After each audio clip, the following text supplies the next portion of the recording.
रामराम मंडळी, ही आहे भोगीची भाजी. म्हणजेच तुम्हाला लक्षात आलं असेल, हा व्हिडिओ आहे कालचा, म्हणजे संक्रांतीच्या आदल्या दिवशीचा व्हिडिओ आहे. पण पोस्ट करणं झालं नाही, तो आत्ता पोस्ट करते. प्लीज नक्की बघा.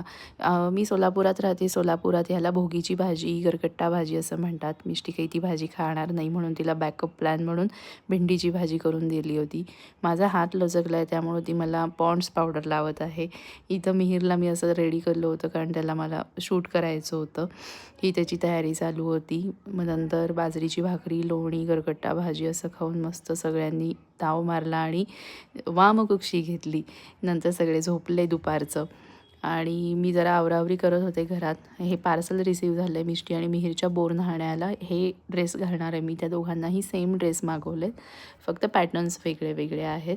त्याचा व्हिडिओ मी नक्कीच शेअर करेन जेव्हा बोरन्हाण होईल त्याच्यानंतर. छान वाटतात ना, मस्त आहेत. आणि हेच त्याच्यावरचे काही ज्वेलरी असं नाही, पण बांगडी, पिना का असं सगळं गळ्यातलं असं थोडंसं मी घेतलं होतं. या आहेत मिष्टीच्या बांगड्या, खूप छान दिसत आहेत. तिला मी त्या घालून पण बघितल्या, मस्त दिसत होत्या. या मी घेतलेल्या बांगड्या संक्रांतीसाठी, म्हणजे आईने मला घेऊन दिलेल्या, माझ्या आईने. या घालणं तर होत नाही, पण घेतल्यात आवडतात म्हणून. नंतर मग कोनसुद्धा दिला होता माझ्या आईने तिला.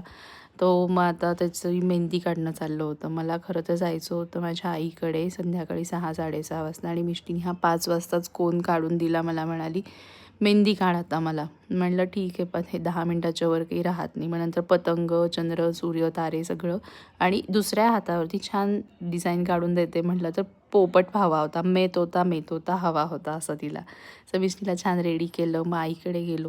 हे असं आमच्या इकडे असं भोगीच्या दिवशीचा असा विडा वगैरे देतात एकमेकींना, असं हळदी कुंकू करतात. हे मी अशी छान तयार झाले होते मिष्टीसोबत. एक पटकन सेल्फी घेण्याचा प्रयत्न केला, तो की छान आलेला नाही आहे, आय नो. मग नंतर इथे आईने असं छान सजवून काठीचं प्रतीक आहे ते केलं. नंतर माझा आई मोड छान सुरू झाला. मिहिरला झोप आली. मिहिरला झोपवलं.